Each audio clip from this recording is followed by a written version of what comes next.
Welcome to the Virtual Memories Show. I'm your host, Gil Roth, and we're here to preserve and promote culture in this benighted age, one weekly conversation at a time. You can subscribe to the Virtual Memories Show through iTunes or by plugging our RSS feed into your favorite podcatcher. You can find the RSS feed on our websites, vmspod.com or chimeraobscura.com/VM. We're also on Twitter and Instagram at VMSPod, at virtualmemoriespodcast.tumblr.com, and on Spotify, YouTube, and TuneIn.com by searching for Virtual Memories Show. And visit patreon.com/VMSPod or paypal.me/VMSPod to make a one-time or recurring donation and help me continue to produce smart conversation about books, art, comics, and culture every week at the Virtual Memories Show. Well, welcome to 2021. My one resolution for this year is to not put out as many episodes as I did in 2020. With the COVID check-ins and the memorial episodes for past guests who had died during the year and then the regular podcasts, I managed to put out 121 shows last year, so I'm not going to do that again. Might even take a week off here or there. I do plan on a bonus episode next week, but that's a special occasion which you'll find out about. Now, for New Year's Eve, I decided to exercise some 2020 juju by going on a 20.21 mile run. Because I figure if you can't end the worst year ever by risking a sports injury, what good are you? And that was almost 50% farther than I've ever run before. And I felt it, especially after mile 15 or 16. But it's been a year of adaptations. We're all discovering that we're capable of much more than we thought. So I figured I'd top it off by finding out what it's like to pass 20 miles. It's been 4 days. I am still recovering and taking it easy, but hey. In other news, I had hoped to write 2 or 3 essays or whatever you call them for the next issue of Haiku for Business Travelers during the break between Christmas and New Year. And now that I am back at work, I can report that I am only 2 or 3 essays short of that goal. Some personal stuff came up that derailed me, but I also derailed myself, which is why I'm not a writer. I did manage to get some pages together for the next issue and had an idea for a 4-panel comic that I need to now get somebody to draw. And I do hope to finish the whole shebang this month so I can start mailing out another issue of the zine to unsuspecting readers, not unsuspecting readers, readers. Anyway, it was still good to be able to decompress a little over that week and not be in heavy work mode for a little while. Over the last couple of days, starting around January 2nd, work-related emails started showing up and I had to take a deep breath and say, nobody is expecting me to respond to these until Monday, so let it go. As far as activity, during that time off, Amy and I did watch all 3 Godfather movies. I had never seen part 3 before, and now I wish I could still say that. We also got through 2 of the 3 Lord of the Rings flicks, which we've seen before a bunch of times. It's one of Amy's favorite things. But again, some of my personal stuff derailed the couple of evenings when we were going to just sit down to watch The Return of the King. I wish I could tell you more about the personal stuff, but it's just not my thing. I think I've gotten even more insular during the pandemic. It's either that or I feel like the personal stuff is somehow too inconsequential to drop on other people when there's such heavier shit going on. You know what I mean? I could probably use someone to talk to, but there is a certain solace in silence. Which brings us to this week's show. My guest this time is Jerome Charyn, the great writer who has a new novel out called Sergeant Salinger from Bellevue Literary Press. And speaking of the solace of silence, it is about J.D. Salinger and his experience serving in the Counterintelligence Corps in World War II. I flat out devoured this book, and it's not because I'm a big Salinger fan, but because the prose just wouldn't let me go. Sergeant Salinger is beautifully written, and it never lapses into any sort of Salinger pastiche, and it's not meant as a wink and a nod towards various pieces of that Salinger would go on to write. Jerome manages to explore the story of Salinger's war, and it leaves us to draw our own conclusions about the writer and recluse that this heartbroken and shattered soldier would ultimately become. It's a masterful novel. And it doesn't depend on some great inside knowledge of Salinger's work. It implies everything we need to know, and it evokes Salinger as a person.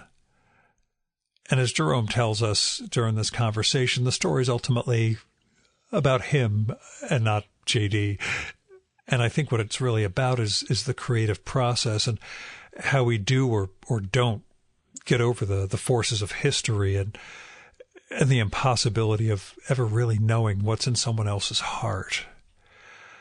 That's a lot of weight for a novel to carry, but I think this one does it and still manages to evoke just the tension of the wartime scenes and what Salinger experienced, landing at Utah Beach on D-Day, helping liberate one of the first camps in Dachau.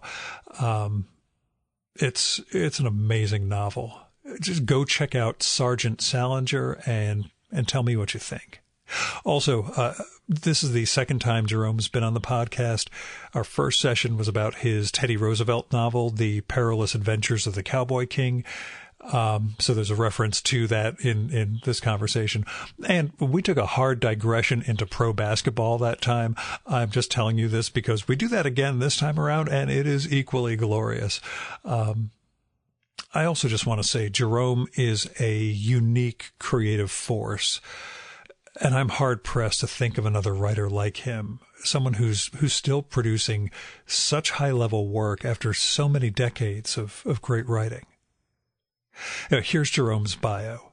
Jerome Charyn is the author of more than 50 works of fiction and nonfiction, including Sergeant Salinger, Caesar, a novel of war-torn Berlin, In the Shadow of King Saul, essays on silence and song, Jersey, a novel, and A Loaded Gun, Emily Dickinson for the 21st Century.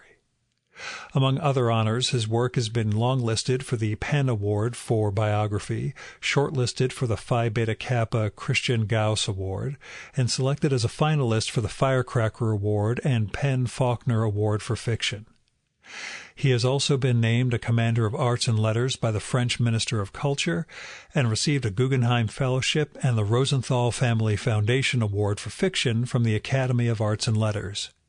He lives in New York. And now, the 2021 Virtual Memories Conversation with Jerome Charyn.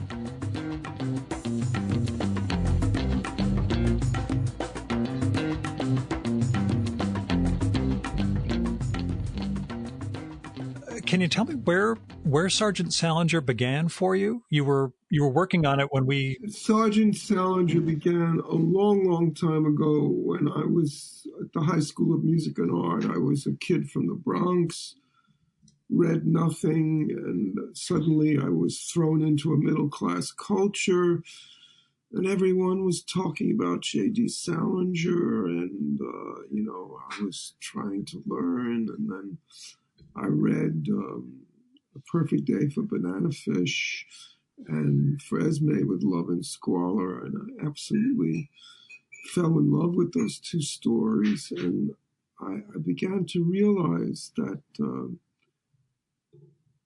it was almost a kind of blow to the heart. I mean, he had captured what New York was like in the late 40s and early 50s.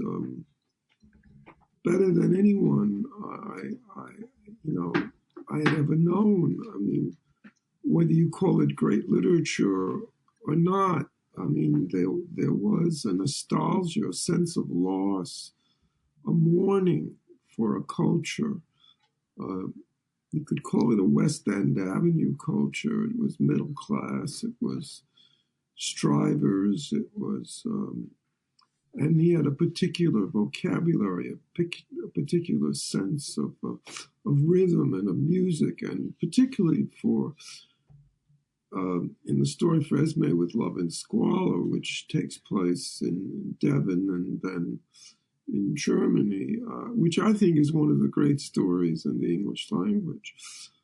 I felt the pain when suddenly he becomes a character and then he's reduced to being Sergeant X. He's nameless in a nameless world, and it had a very powerful effect on me, so that when the Salinger biographies began to, and documentaries began to appear about 5 years ago, I really became, I summoned up all the feelings I had when I was in high school, and because I don't like The Catcher in the Rye. I think it's a voiceless novel told through a particular voice, but I love the stories, and it was Salinger of the stories that I wanted to recapture, the early Salinger. And once I learned about his biography, that he was a member of a counterintelligence corps who went through, the war right from D-Day to the opening up of concentration camps. First of all, it moved me, and I thought it was a wonderful story, and his love for Una O'Neill and his going to the Stork Club, then his marrying a German woman who was really a Nazi and bringing her back to the United States. And I also fell in love with his sister Doris, whom I sort of sculpted into the novel. So I had to recapture and then invent.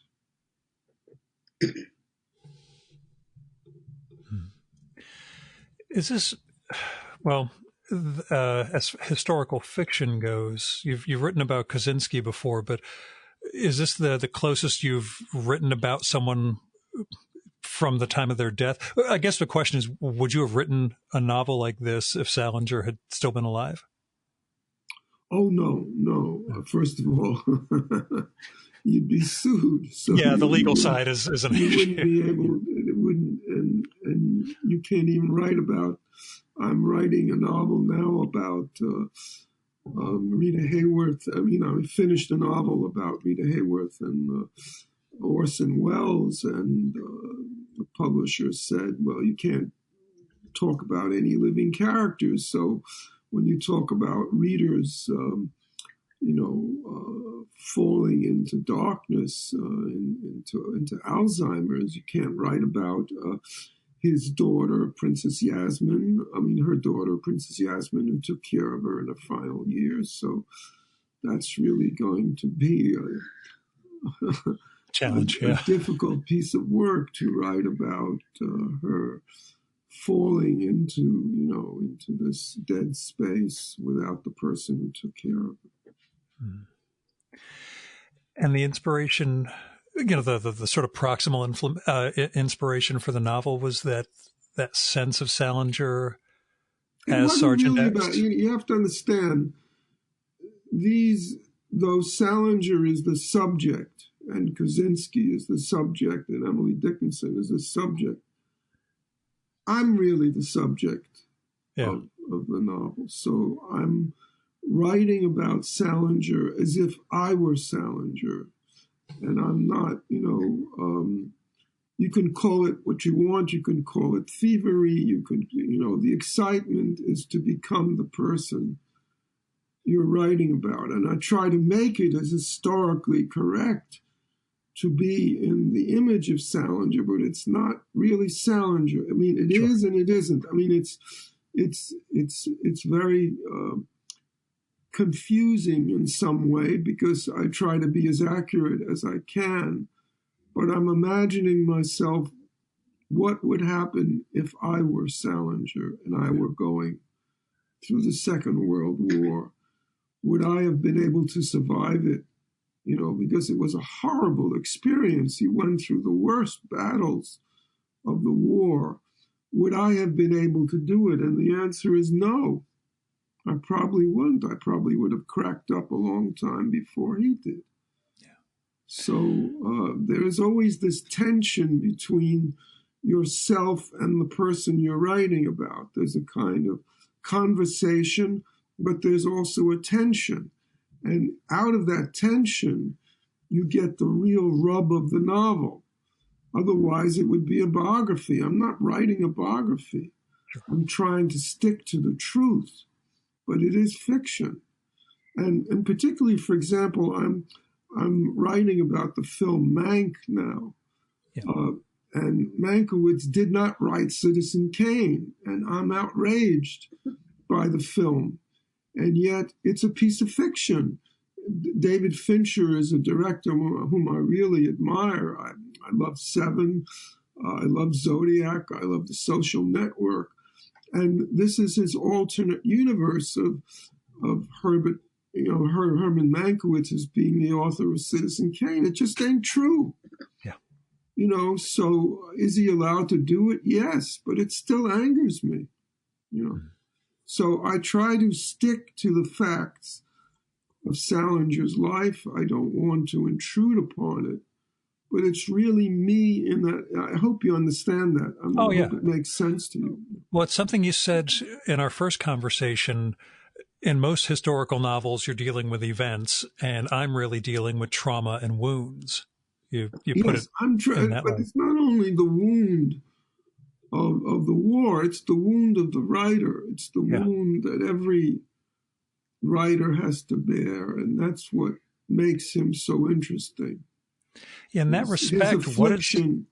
Yeah, I wonder then what the... publish, for example. Yeah, the silence of Salinger and what that... Well, we don't know what that silence means. I mean, how do you feel it? There's been talk that, you know, there are 15 masterpieces waiting to be, you know, to be thrown at us 1 year at a time. So far, we see nothing. Yeah. He was doing something in his bunker. He had a bunker and he sat there and he wrote. But I don't believe that. Well, it's not a question of believing because I don't really know.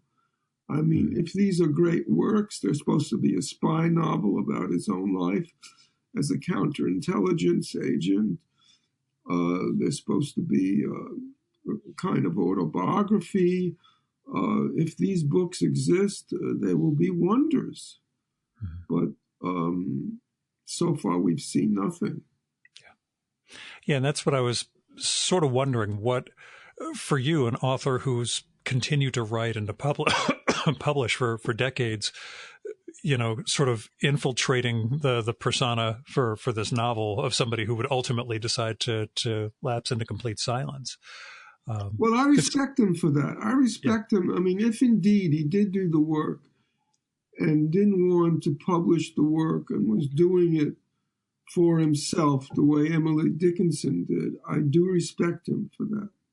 And I honor him for that he was writing simply to stay alive, you know. But it's not clear. We don't know. We don't have the facts. We have interpretations. We have rumors. We have declarations, but we don't have the books. Not yet, anyway. Rereading Ron Rosenbaum's essay about Salinger from the late 90s, I think 97 or so, where he made a pilgrimage out to New Hampshire to... Right. Not to see him, but to see the house and to see the wall that Salinger had built physically and metaphorically. And that what it means when an author goes into silence or publishes and is in seclusion. And there's a number of different ways to approach all that. But from in the process of writing the book, what were the biggest, I guess, challenges just in terms of the research or the holes that you found, or were those holes ultimately a positive because you could fill them with imagination? Well, first of all, I didn't want to write in Salinger's voice because the voice was so powerful in my head, the voice of Fresme with Love and Squalor, which is a story I absolutely adore. So I knew I wasn't going to use Salinger's own music. I was going to write it in the third person.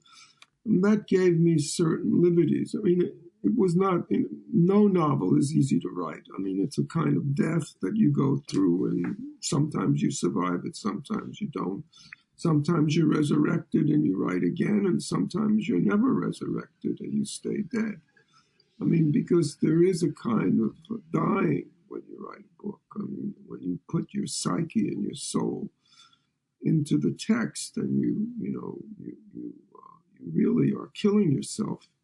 And ask any writer. You could ask Don DeLillo. I mean, I think he would tell you the same. He probably wouldn't talk to you, but he would tell you the same thing if he did talk to you. And he's a good friend, and I know the pain that he goes through when he writes something. And it's terrifying. It's terrifying to start a book. It's terrifying to end a book. And yet, when you're in the music of it, when you're in the rhythm, it's like being on LSD. You're on a trip. I've never taken LSD, so I'm only neither. But I figure we should both play along and go with it.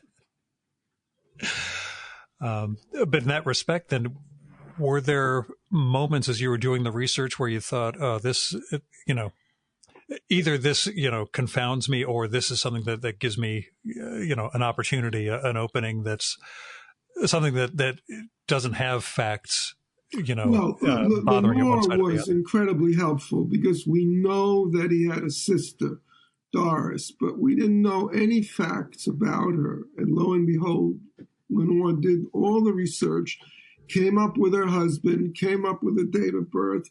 We also discovered the apartment house on Park Avenue where he lived.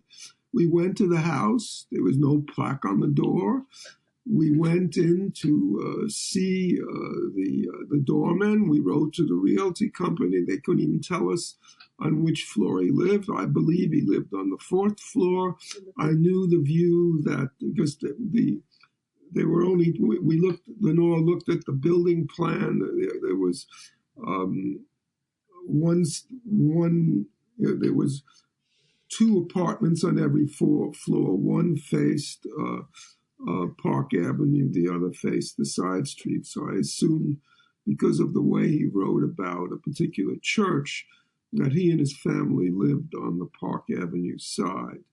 So that was great fun. And also going to the Central Park precinct where I set a particular scene. And I had used that earlier in one of my Isaac Seidel novels. But I'm sure that maybe 5 people in the world, except for the policemen themselves, know that there's a precinct in Central Park.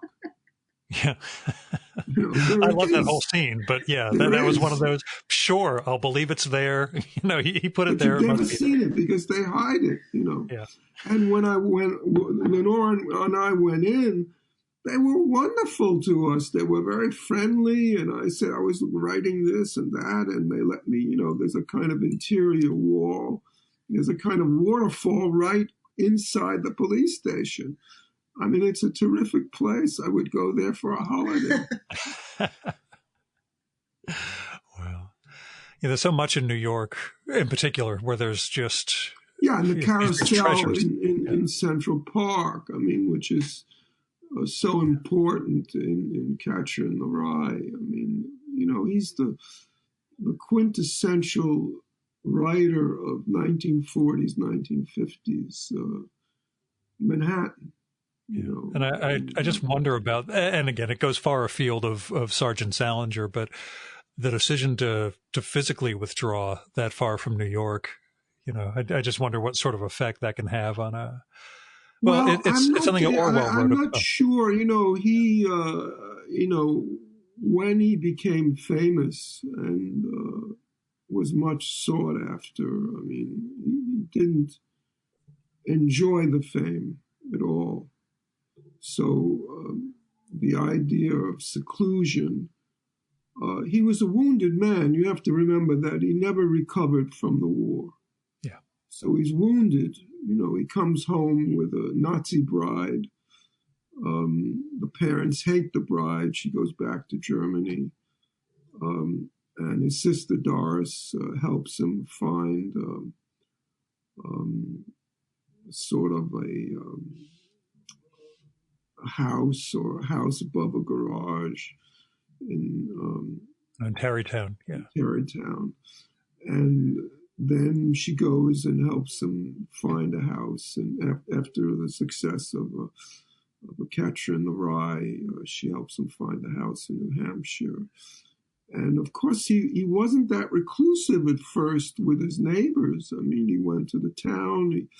He was very much involved with the kids from the high school until one of the girls interviewed him. And he agreed to the interview that appeared in the high school newspaper, but later it appeared, in the entire country. So he was very upset about that, and he broke off his relations with these high school students, and he became a bit more of a recluse. I didn't want to deal with that particular period because that was not the Salinger that interested me. The Salinger that interested me was the guy who went to the Stork Club with Una O'Neill and sat there and then, fell in love with her. And of course, she went out to Hollywood and married Chaplin. But I think he was in love with Una for his entire life. Yeah. And every woman he was with for most of his life was a kind of reincarnation of Una. And for him, I don't think he ever recovered. That was another wound, Yeah. But again, I may be over-interpreting. It is Salinger, but it is also myself going through Salinger's world. It's like, you're in a 3D, landscape that you invent, and you're playing a kind of game, but it's a very serious game because it's a game that can lead you into madness. You can become Salinger. You can begin to babble in his voice. So you are kind of a lunatic when you write, Yeah, how serious was that? Lunatic because I don't share it with Lenore. She wouldn't know that. But she's living with a crazy person, I'm telling you, but I won't tell her. Yeah, nobody's listening. She's it's okay. Right here, but I know. Matter. I don't believe it.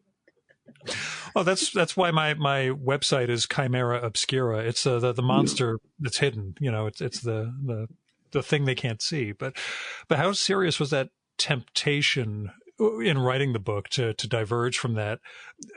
It's so that third person voice you write in, and the story you convey is so well written. Was there, did you feel yourself at any point tempted to Salinger up, I suppose, as opposed to telling the story and kind of conveying, your own, yourself through this?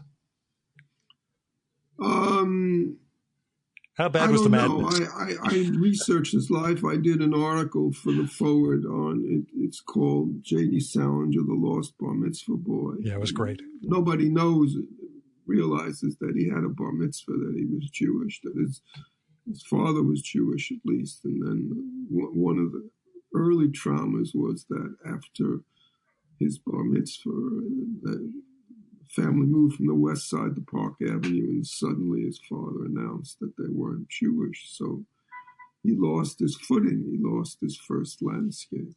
And he had to find another one. That's why the whole notion of moving from religion to religion preoccupied his life. I think that, the Salinger that we have could have been a very different writer under different circumstances, and that he was lost and crying out in a way. I mean, the Glass family, the circus of the Glass family, all these geniuses, these whiz kids, are really about a world of innocence. It's the fall from innocence that he's finally writing about. And so the Salinger whiz kids, the Glass whiz kids, they've fallen from paradise, and that's in a way what destroyed him. He lost his innocence, and he couldn't get it back. Can you talk about your Jewishness and his in those terms? Well, I had no Jewishness, even though my parents were kosher, et cetera, and barely knew the English language. I had a bar mitzvah that wasn't a bar mitzvah. It was a fake. I never had one, but my mother had to impress upon my grandparents that I had one, so she made me sit there, with a tallis and a Torah as if I'd had one, and there I am sitting with my big ears. I don't know where that photograph is, Lenore. I had a wonderful photograph of me. Maybe we'll reset it up. We'll redo it. But anyway, I hated, the synagogue because the women didn't sit with the men. I was sitting there with my father, and the women were upstairs, and I just, it seemed like a place that I didn't want to be in. So I could say I am Jewish in terms of believing in fairness, in a sense of equality, in a sense of doing good deeds if you can, but not in terms of festivals or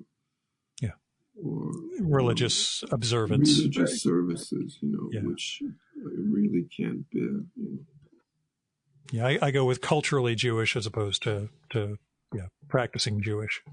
Yeah, that would fit for both of us. So we're twins in that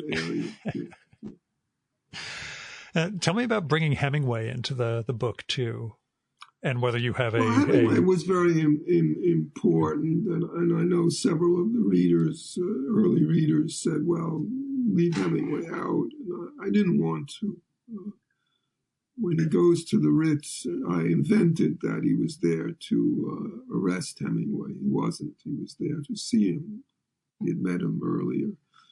And he adored Hemingway, and Hemingway was one of the earlier influences. And by the way, do you know that In Our Time is now has lost its copyrights? Oh, the public domain. Yeah, the public domain. So we're going to be having a lot of Hemingway novelists, and I was just thinking, would I want to do that? I mean, I have the, quote, power of ventriloquism to write like Hemingway, but I would never do it, nor would I do it with Fitzgerald. I mean, I love them too much, I admire them too much. And same thing with Faulkner, same thing with Flannery O'Connor, the same thing with, well, I did write in Emily Dickinson's voice, but I didn't pretend to write her poetry.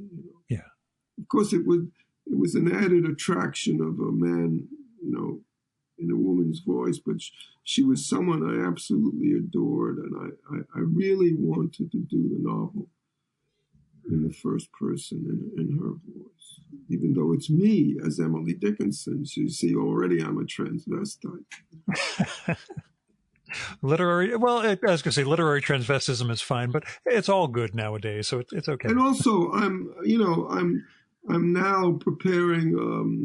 I've done a novel on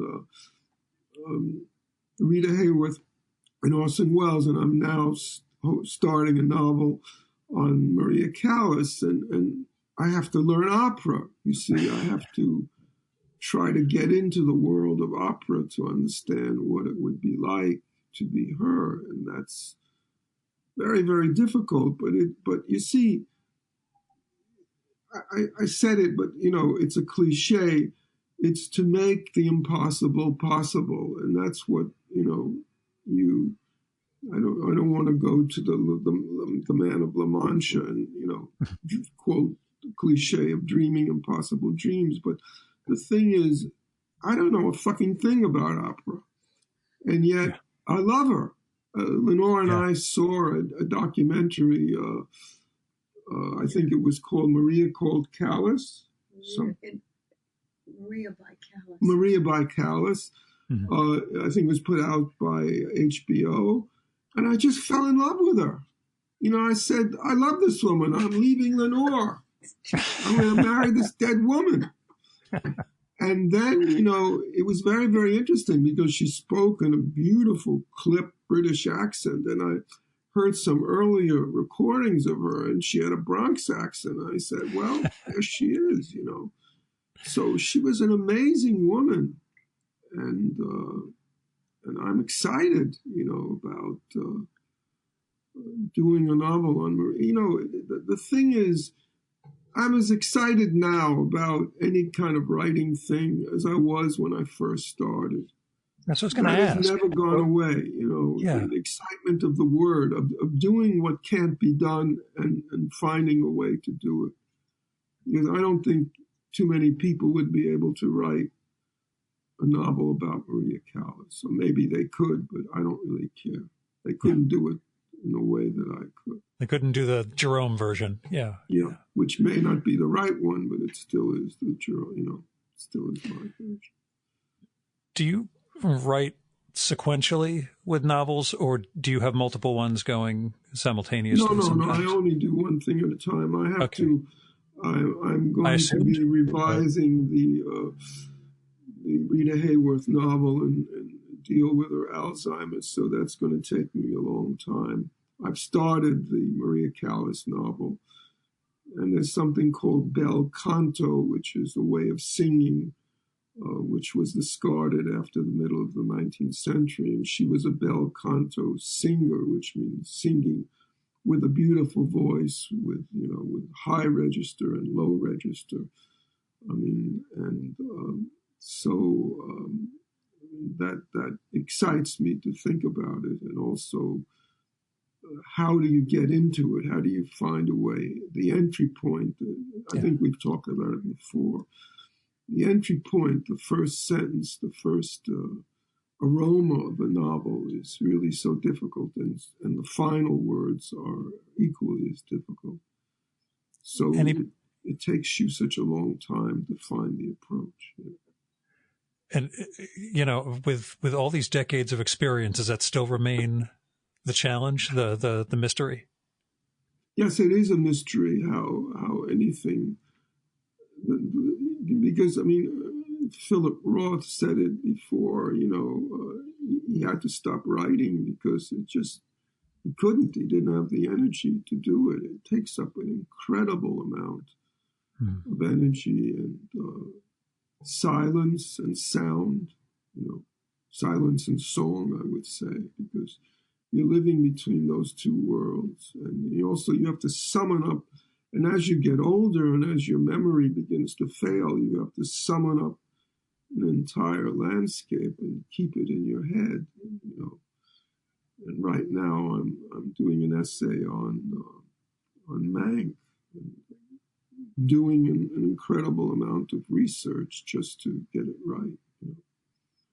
Because you want to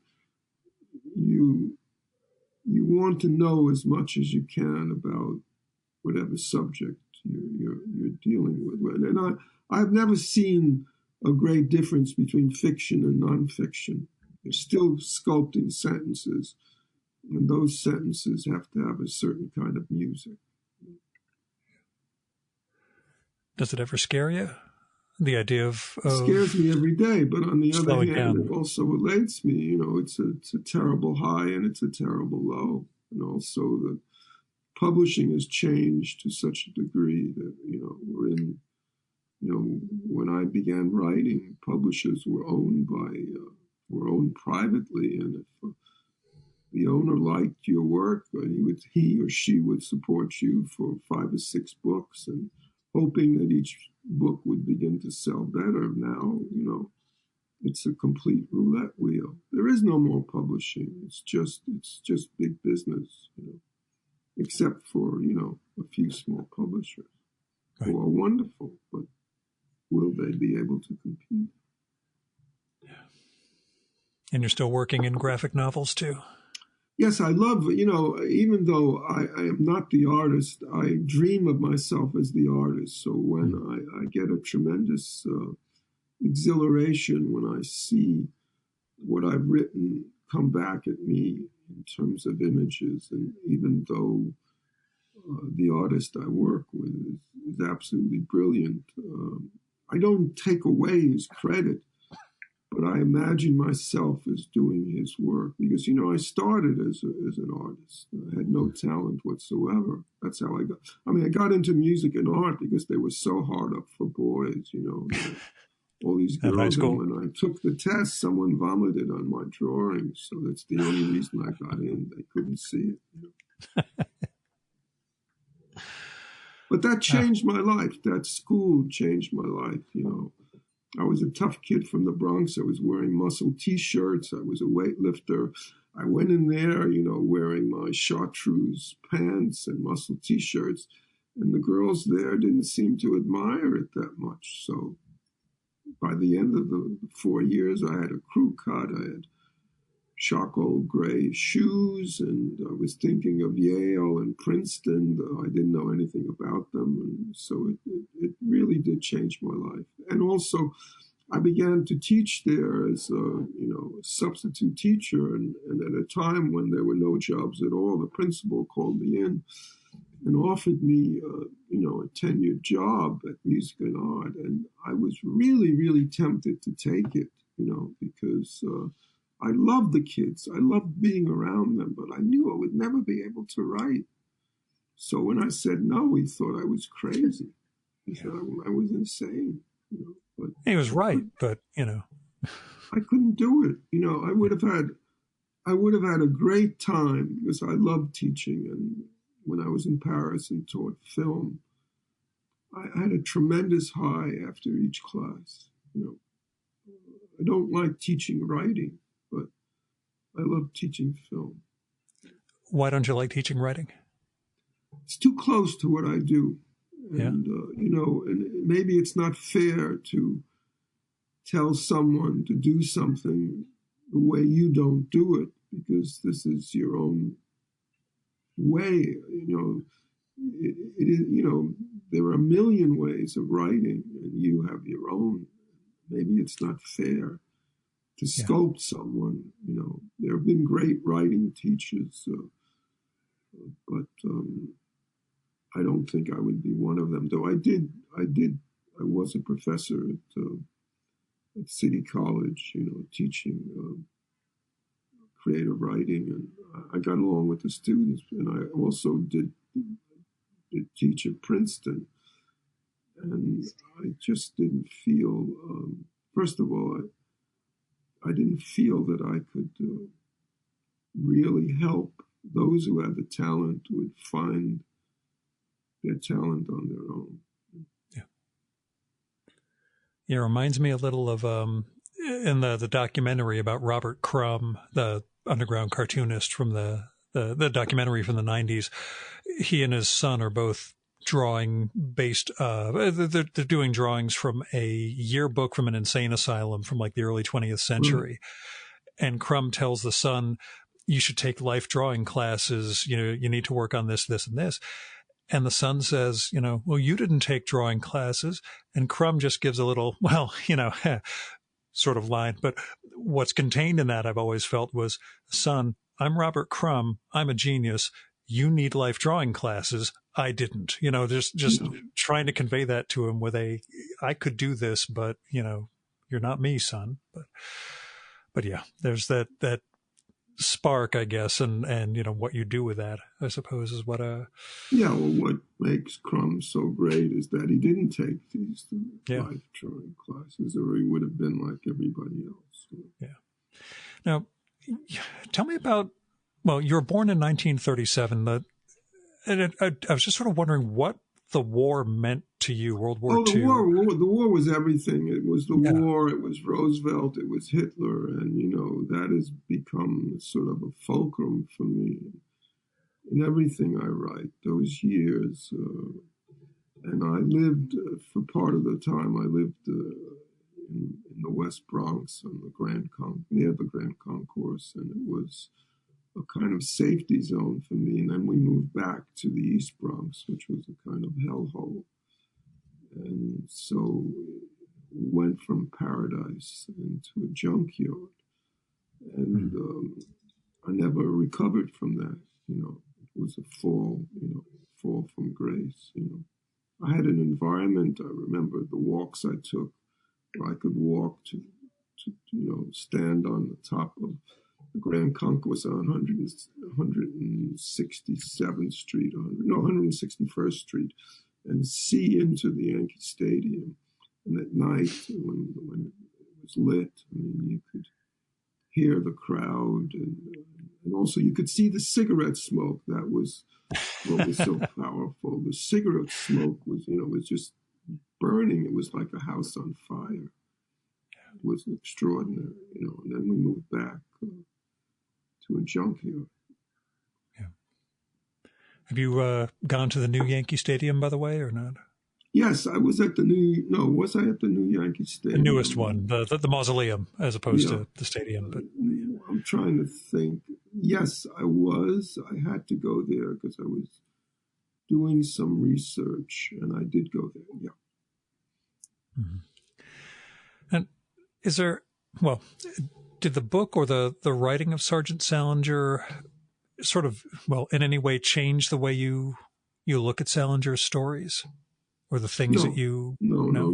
I still love those stories. I still admire them. And I admire him as a man of his right to fall silent, not to publish.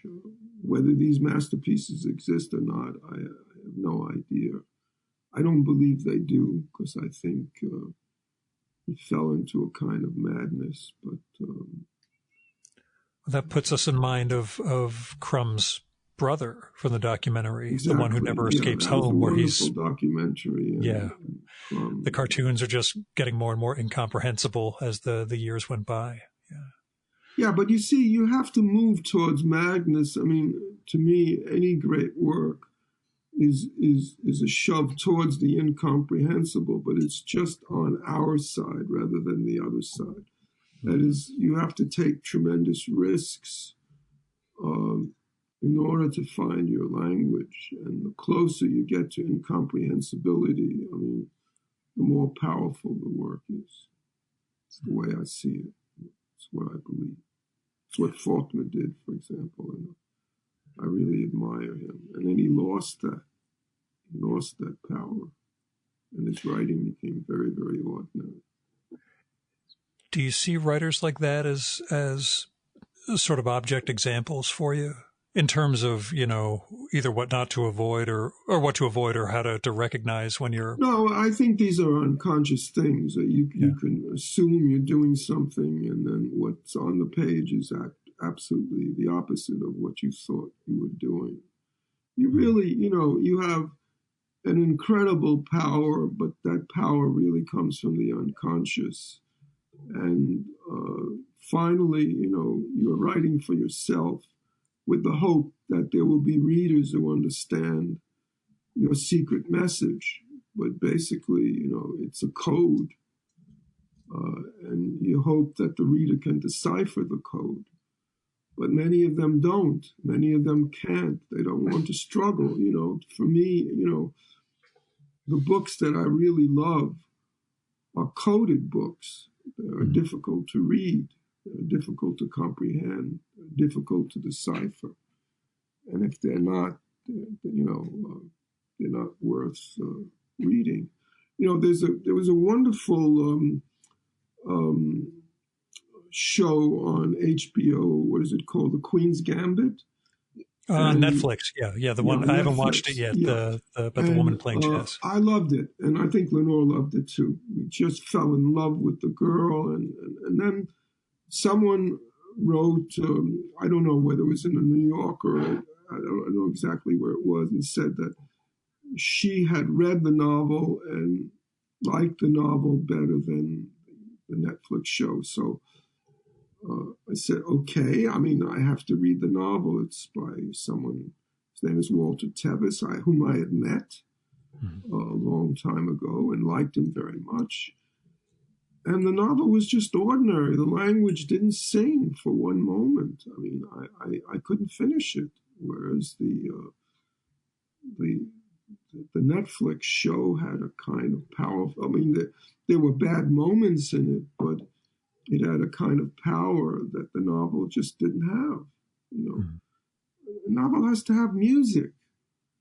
Sentences have to sing. I mean, maybe novels are operas. Maybe writing about operas won't be difficult at all. Yeah, see, now you've got your in. Maybe this is an opera. I have no idea. But, you know, I started reading the novel and I thought, well, you know, I'll find enchantment on the page. Not one sentence.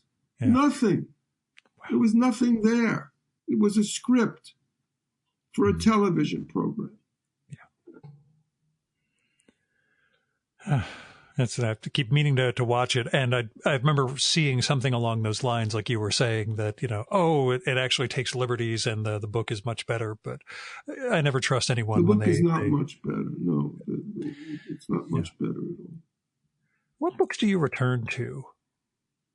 You mentioned, you know, Faulkner. No, I can't read that much because I'm doing so much research that, you know... when there's someone I really love and I'm, you know, who's a good friend, Don DeLillo, I mean, I will always read his books, and Joyce Carol Oates and people that I love, you know. But no time for, you know, your old favorites or anything? I go back to them, but it's strange that you know, I used to read The Sun Also Rises every year, and I went back to it recently and didn't like it that much. So your tastes begin, you know, I need something more chiseled, more, you know, prismatic. You know, I mean, I can go back and read Kafka. I mean reading The Metamorphosis, which to me is the key work of the 20th century, you know, is that fuck reality. I mean, this is what we know. You wake up as a cockroach. This is what we are. You know, we live in a dreamscape. You know, now waking life is the real dream. You know, it's a piece of work that you know, only, you know, a genius like Kafka could have written. Yeah, and you incorporate a little transformation into Sergeant Salinger. You have those episodes where reality starts to drift. Yes, I always seem to move into a kind of dreamscape in most of my novels because that's where I feel comfortable as you move away, you know, from the very strict linear, you know, reality that you are imprisoned in, and then you move into the dream, and that gives me a certain freedom and certain power that you don't ordinarily have. And you also got to have a shout back to your previous Teddy Roosevelt novel by bringing his son into this one. Yes, yeah. And it's very sad that his son was ill and had a weak heart, and still insisted on going, you know, to the beaches, you know, on D-Day, and died very shortly after. And there I have a kind of dreamscape also, because I thought it was very important to Salinger. Do you remember the news coverage from when you were a kid? Oh, you would absolutely. Have been like 7 or 8. Enough, you know, because I was born in 1937, so 1944 I would have been 7 years old, and I knew what was going on. I was always frightened that the Nazis would appear from around the corner and would kill all of us. I was always expecting them to be there. And of course, they never were. So when we had VJ Day, and I was always ambivalent about the bomb because I know that Truman was right in saying that we would have lost, I don't know the figure that he said, but 100,000 more American troops if the war had continued. But somehow the drop, I wonder why those bombs had to be dropped on the cities. Maybe the Japanese would not have surrendered. I don't know. But it's horrible to think about. Yeah, it was my AP history exam when I was in high school. Was one of the essays was about whether the bombs were justified or not. So I remember wrestling with that at like 17 you'd have or 18. to, Gil, you'd have to go back to 45 and the understanding that the Japanese would not have surrendered. They didn't surrender after the first bomb, and but I kind of wish that it hadn't happened. Yeah. It I recall. fills me with a great sadness. And Alan Rene's wonderful film Hiroshima Mon Amour, deals with that subject. It's a very powerful film. It's a film that makes me cry, because he gets into the dream of what that world was about. It's a great film. I love cinema. You can see that. Do you find films affect you more than books do on an emotional level like that? Well, when I was younger, I read everything. Every serious writer that, from, William Gass to Flannery O'Connor to, and also I could read in Russian at that point. So I read Dostoevsky or some of him, with a dictionary in Russian. So as a sort of an apprentice, and I still consider myself as an apprentice, but can I learn from the group of younger writers? I don't really know. I know I learned a great deal from William Gass. His sense of music was just it's unparalleled, incredible, and John Barth. I mean, I loved John Barth, and I didn't.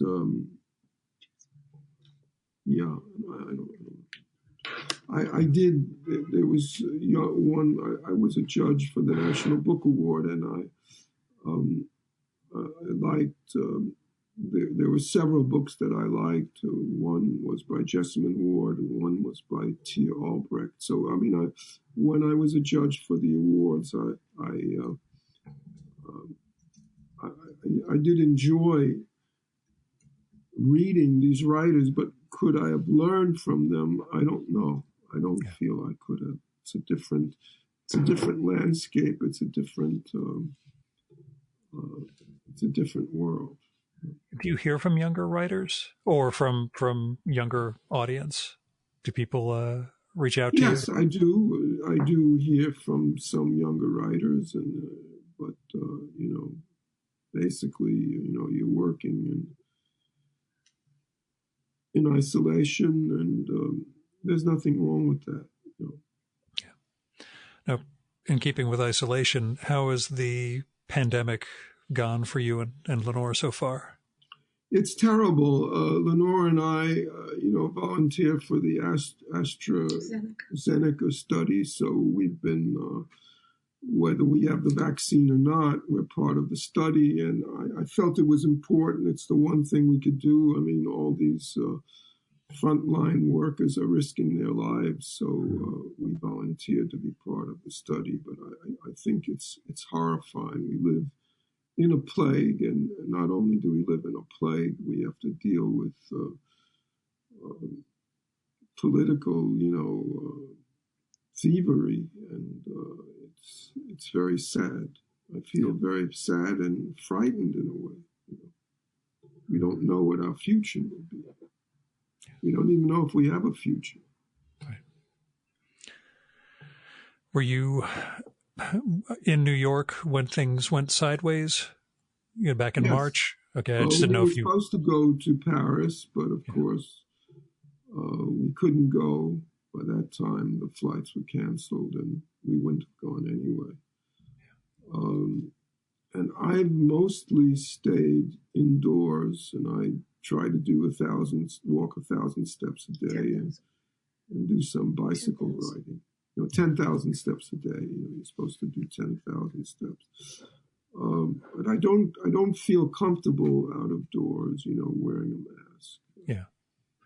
Now, this gets back to our previous conversation, the basketball writer for the New York Times, Mark Stein, when he went down to the NBA bubble in Orlando, apparently it was 7 or 14 days he had to stay solely in the hotel room, couldn't even set foot outside, but managed to put up like 12,000 steps a day in this little Disney suite that he was in. He just kept walking and writing on his BlackBerry the whole time because good for him.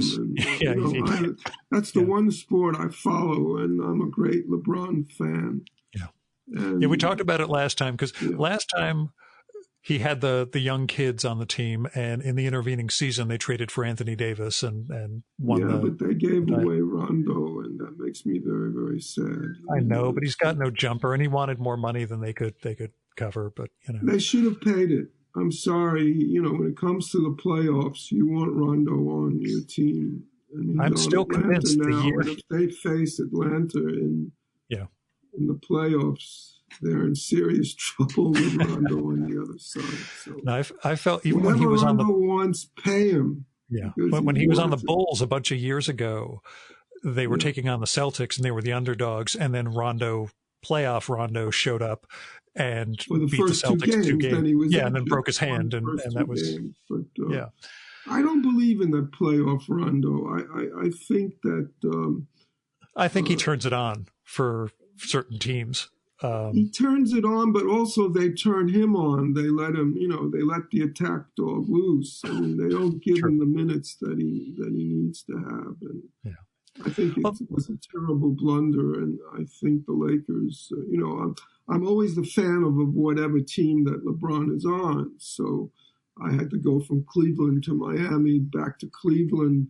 And now I'm with LA, and everyone calls me a traitor, but it doesn't matter. I love LeBron. I mean, and also we saw this wonderful, wonderful documentary on Michael Jordan. Oh, did you watch the Last Dance? That was come on, it's heartbreaking. It's really heartbreaking, and also everyone who says bad things about Jordan, and you see, first of all, you see him play, and you see the wonder of him playing, but when you hear him talking now, he's Shakespearean. He just has such a powerful voice. I mean, we watched it twice, and we liked it better, even liked it more and more. It was, and also it was accidentally done. I mean, if the Bulls didn't allow them to use the footage of their last dance, we wouldn't have the film. And it appeared so many years later, but I mean, my respect for Michael Jordan just went up, Even I was a Knick fan in that era, and it was still watching him now. It was people might undervalue what he meant then, but once you watch it and realize how dominating he was, it's not simply that he was dominating. It's that with the personality that drove him. He was there to win. Don't tell me about playing great games. I mean, you're only there to win. Yeah. And he was not liked by his fellow players, and he needed surrounding players, like Dennis Rodman, in order to win. But it just seemed, and he was like Baryshnikov. I mean, like Nureyev when he went into the air and did this sort of triple dance. I mean, he was dancing on the court. I mean, it was incredible to behold. I was a Knick fan too, but they've been, in, I don't know how to say it, in disrepair for the last 15 years, and I don't find them watchable. I love Jeremy Lin. I can remember never when he had understand his... to this day how they could trade someone just as a business person. Here was someone who was in 7 games had become the most celebrated player on the planet, and you let him go. That's why, because Carmelo wanted all Carmelo's jealousy. He wanted the attention. Yeah. And again, when you get to the Shakespearean aspect, this is like what I try and convey to non-sports people in my life. I'm like, you don't understand the human passions that are played out in sports like this, not just, again, that burning need to win, all the other stuff that goes on in terms of human personality that's conveyed through sports and the backstories of all this stuff. But yeah, it's for me, my favorite Jordan moment is actually the year before The Last Dance, the food poisoning game in Utah. Yeah, right. When he had the incredible game, but there's a shot of him stumbling off court near the end and Pippen holding him up. And that moment where Scotty is supporting him, and you see, to me, the encapsulation of the entire relationship is there. Like, none of this could have happened without Michael, but I'm here, Yeah, and trying also to keep him on his feet. after, I think, the 5th championship, when his father had died, and they win, and you see him lying on the ground crying. You see the emotion that he had, the feelings that he had that he just didn't let out. Right. But seeing him sitting there like a kind of Iago, with the ocean in front of, seeing him in the screen with the ocean in the background, in his whatever palace he lives in North Carolina. I mean, just hearing his voice, the deepness, the richness of his voice, and he's like Salinger in a way. He was a guy who didn't have, didn't appear in public, didn't speak. I mean, never spoke about racial things, and suddenly, he reemerges again. It was extraordinary for me. For the first time, I felt that LeBron had a rival. There was someone who had a wonderful quote in the. He was B.J. Armstrong.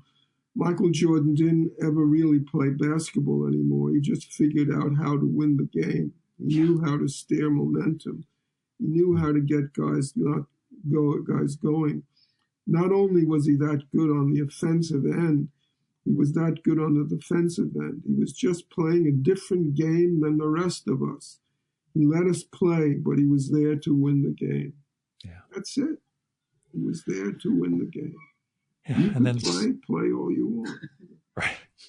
But then seeing him, like you said, the idea, when you add the years to it, when you add the 20 years and you look back on a life like that and can reflect, that's where the magic, for me, that's where the magic comes in. I agree with you. It's a film that ordinarily wouldn't have been made because you wouldn't have had the footage if the Bulls hadn't allowed them to shoot, the final season, and then to turn this into this epic, you see all the blemishes that he has. I mean, and he himself said, if you want to worship me, but this is who I am. Right. I'm Mike, And as I said before, I always, in any argument, I would always say, well, you can have Jordan, I'm still going to stick with LeBron. Now I'm not so sure. Yeah. I'm glad we were able to get that part of the conversation in, because I always like getting a little NBA banter with you. But as far as your other great passion beyond writing and hoops, have you been able to play ping pong? No, can't play. You really can't play ping pong because you can't play with a mask.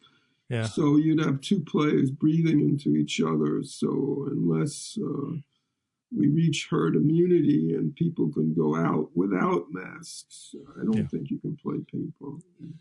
It's unfortunate. Is that killing you? Well, I love the rhythm and the music. I mean, it was very, very important to me.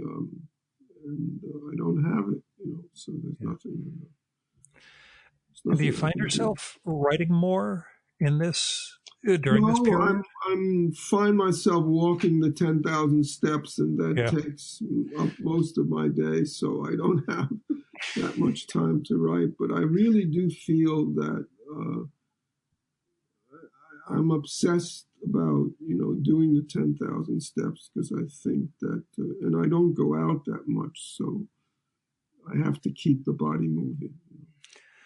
It is my hope whenever we're all vaccinated and we reach that level that I can come into the city, see you again, even if it's just when I'm sitting in that Birch coffee place around the corner from where you live, and I see you walking by on the sidewalk like that one time, just to get back to those everyday experiences. I think it's going to be a long time before we do that, but we will at some point. I hope. First, we have to get through this political madness. Yeah, a few more weeks. We'll keep our fingers crossed. But Jerome, thanks so much for coming on, and thanks for this novel. This was such a joy to read. It's going to send me back to Salinger, but in a different way. But I'm awfully glad to. Well, I'm glad you because in spite of saying that you're writing for yourself, you do want to have readers, and you want readers to love what you write. But while you're writing, you have to be writing for yourself.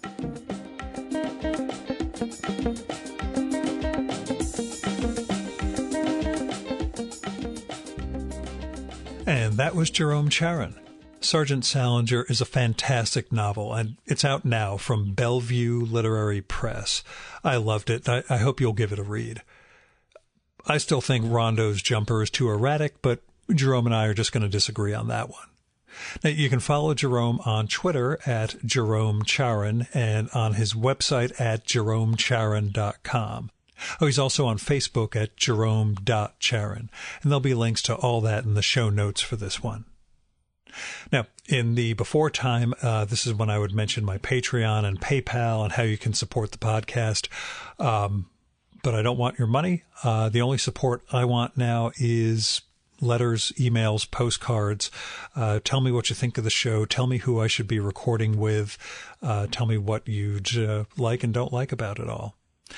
As far as financial support goes, I would really hope that you would, especially in 2021, as we turn over into a new year, that you help people in need. There are individuals you can help through their GoFundMes, through their Patreons, through their Kickstarters, their Indiegogos, whatever the source crowdfunding mechanism is. There are also institutions in need, your local food bank, the Poor People's Campaign, Freedom Funds. There are a lot of ways you can help fix the world right now. So if you're in a position to help, then please do. Our music for this episode is Fella by Hal Mayforth, used with permission from the artist. You should visit my archives to check out my episode with Hal from the summer of 2018 and learn more about his art and painting. And you can listen to his music at soundcloud.com/Mayforth. And that's MAY4TH. And that's it for this week's episode of the Virtual Memories Show. Thanks so much for listening. We'll be back next week with another great conversation. You can subscribe to the Virtual Memories Show and download past episodes at the iTunes Store. You can also find all our episodes and get on our email list at either of our websites, vmspod.com or chimeraobscura.com/VM. You can also follow the Virtual Memories Show on Twitter and Instagram at vmspod, at virtualmemoriespodcast.tumblr.com, and on YouTube, Spotify, and TuneIn.com by searching for Virtual Memories Show. And if you like this podcast, please tell your pals, talk it up on social media, and go to iTunes, look up the Virtual Memories Show, and leave a rating and maybe a review for us. It all goes to helping us build a bigger audience. You've been listening to the Virtual Memories Show. I'm your host, Gil Roth. Keep reading, keep making art, and keep the conversation going.